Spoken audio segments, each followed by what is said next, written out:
Hello, hello, hello.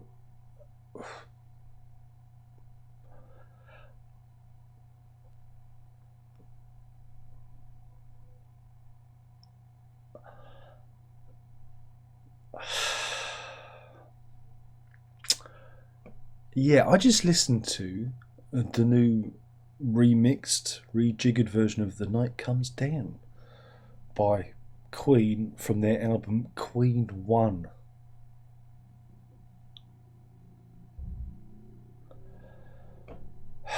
And it's going to be featured on the new box set that's coming out at the end of next month.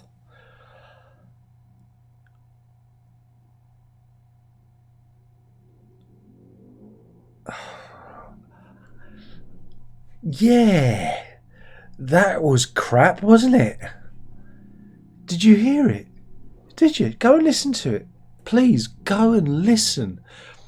If there's a lesson here not to do a remix, oh, this is it. This is it. Again,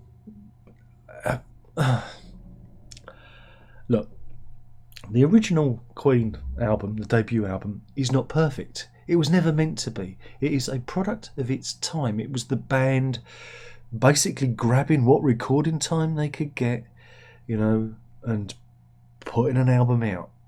It is a fledgling album from a band finding its feet, and it has a certain charm to it. That's the beauty of that album, is it's Queen finding their way. It's it's part of the homespun charm of it, right?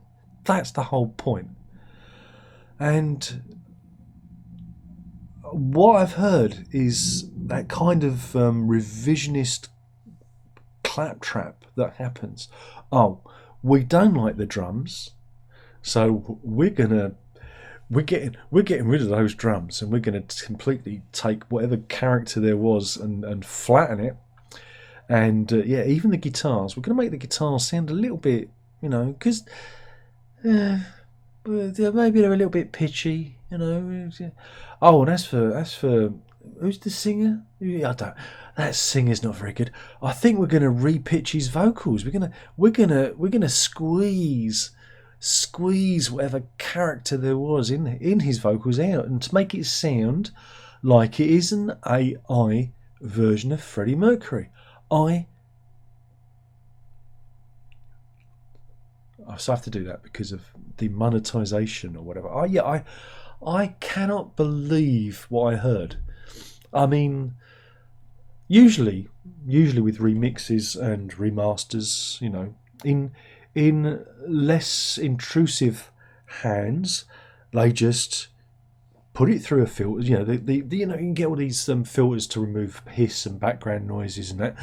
They sometimes put it through that and clean up the individual tracks, clean them up, and then lay them out flat. Just lay them out. So it's a more, a cleaner, sharper version of what we've heard before. And that's probably the best way. That's the most authentic way to clean this up.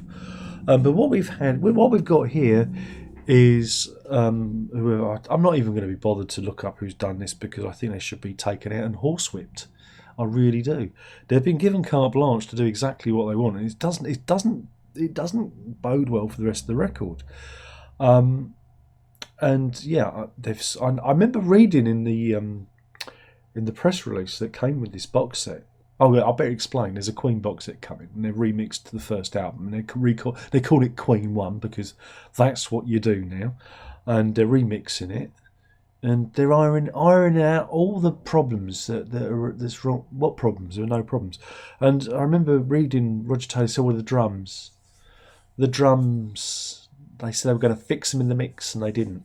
Well, they've certainly fixed the drums now." Again, back in the day, I think they were kind of going for almost like a John Bonham kind of sound. They had the toms pan, so you got this stereo drum thing going on, and they've kind of flattened that. I like it. It gives it character. Again, they're trying to just completely change the fundamental character of what the album is. But the real crime is, again, it all sounds, again, the original record is imperfect. The band is pitchy, right? There is pitchiness there, but it works. It knits together. And this is the thing about you when you record something. Okay, and my knowledge of recording is, whatever the things I do. But sometimes when you record, and I don't know, maybe your guitar's just a little bit out of tune, or your bass is, things drift. It happens. Even more so in those days because of tape. You can get, if the tape heads have not been maintained, you can get drift and pitch issues and whatever, right? And sometimes things can be a little bit. That's all part of the charm. When you fix one thing, say one thing's just a little bit out, you fix that, then you've got to fix the other thing, and you end up like kind of smearing it all like that, just kind of smearing everything, just smearing your shit all over the mix, and that's what we've got here. And like I said, Mercury's voice is a little bit pitchy, but it works. And they've tried to fix one thing, and then they fixed it, and it now sounds like it was an AI generated mix. It doesn't sound like the band. It doesn't sound like Queen. It doesn't sound like the original. And I don't want to get all fanboy on this because we've still got the original mix. I can ignore this. I probably won't be buying this now because this is a supreme waste of time and effort. It's not for me. If you want to buy it, fine. I'm not going to criticise you. That's your lookout. That's your prerogative. But I cannot believe what I heard. It is awful. It truly is awful. And I think we've got used to, again, what Wilson does. And I know you love me bashing him, but he does do a good job of just laying stuff out flat. He's very respectful to the mixes. And this, they've taken a completely different approach. And I don't think I've heard such a radical departure. And there'll be people out there that won't hear it, or they won't want to hear it, and they'll say, "No, this is better." There will be fans that blindly go, "This is better. This is." It's not. It's not, because it's trying to rewrite the past, and we all take faltering steps on this journey of creation. We all, you can't fix it. You just got to live with those mistakes. You've got to live with your past. And this is them saying, with technology now, we can completely redo it. And they've done it, and they've killed it. And fuck them all to hell, really. And I just can't believe you're given this opportunity. You are given this opportunity, and that's what you do.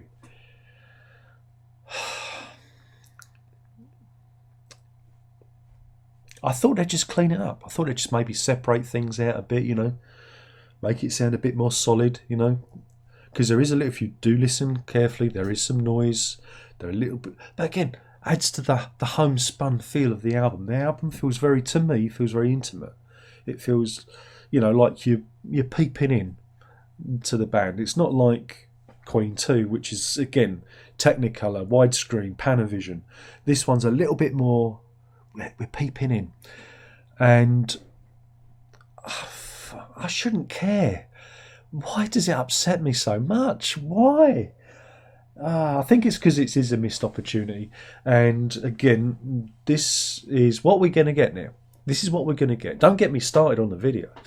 This is what you're going to get. Remember, Queen sold off their catalogue for £1 billion, right, to Sony. And this is where we start paying. This is where we pay that bill. And it's great if you're getting quality product. It's great if you're getting product that really does show the band at its best. This doesn't show the album at its best. God damn it. Give me the master tapes. Give me the master tapes. And I'll do it. I'll do it. But I'll do it for free. Because this is not how you do it. Right? I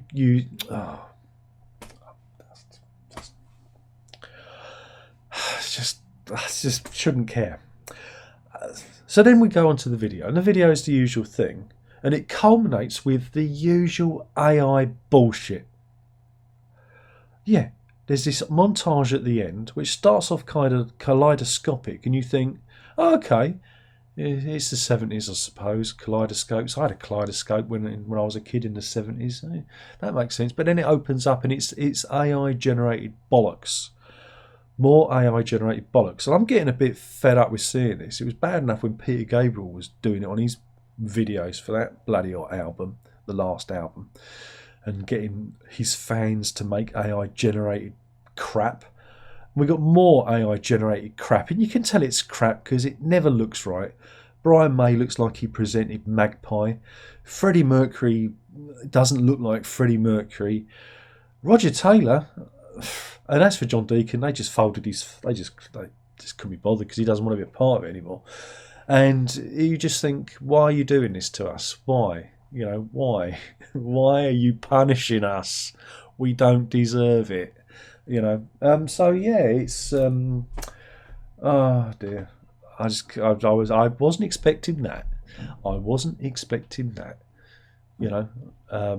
You can tell that May and Taylor have just gone, here you go, and they've got their big sack of money, and they've run off with it, and they've let the idiots win.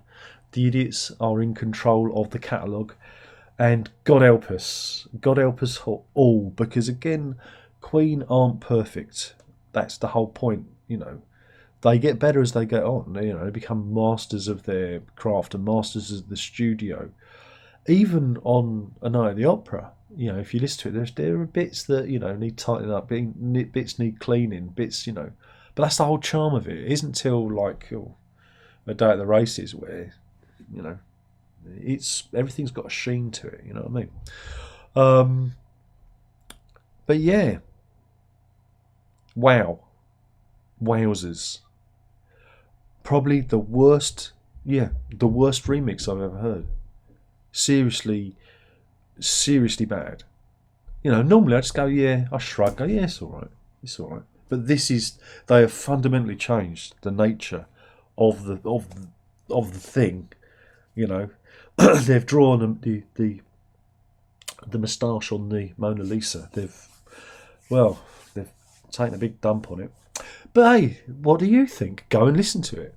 It's up there on YouTube. You can go and listen to it. And if you know the album, and if you know something, again, that album has a lot of, a lot of meaning to me. Again, I listened to this stuff when I was a teenager. Queen, my first band I got into, and you know, I like the first album and the early albums. You know, I like that first run. I like them all really, but I just have such fond memories of, you know, I listened to it on cassette, and you know, and it being a nice little warm world to inhabit, and they go, no, this is what we're going to do. We're going to smash it up and turn it into generative bollocks. And that's it. And we shouldn't care. We should just ignore it now. We should turn our backs and ignore it. It'll go away. We've still got the original mixes, and that's okay. But I kind of understand now when, you know, some people get upset by... I've never been offended by a mix before. Normally I just go, oh yeah, it's fine. But this, because they trumpeted that big box set, you know, I was expecting something amazing. And, you know, I've gone on too much. I'm sorry for going on. I couldn't believe what I heard. I just couldn't believe it, you know. I've listened to it a few times. I listened to it with my daughter first off, and she went, that don't sound right. Again, she's not a Queen fan. She went, that sounds odd. Okay, it does. Wait till you hear the original. And then we played the original, and she went, oh no, that sounds better. I go, yeah, exactly. What did they do? Because she said it doesn't sound like Freddie Mercury. And I go, yeah, you're right. That's my daughter, you know. She is not a big fan. Even she could tell, you know. And then I listened to it again on headphones a couple of times, and I compared it. You know, did a bit of A and B. That's why it take me so long. Got to be sure of these things. But yeah, absolutely, utterly bizarre mixing decisions. If you like it, okay, well done. But not for me. An absolutely wasted opportunity. Thank you for watching. I've been talking about The Night Comes Down, the remix on the new Queen 1 album, whatever that is. Anyway, it's just that's the perfect end to a perfect video, isn't it? If I had any sense, I'd edit this out. Anyway, thanks for watching. Ta-ta.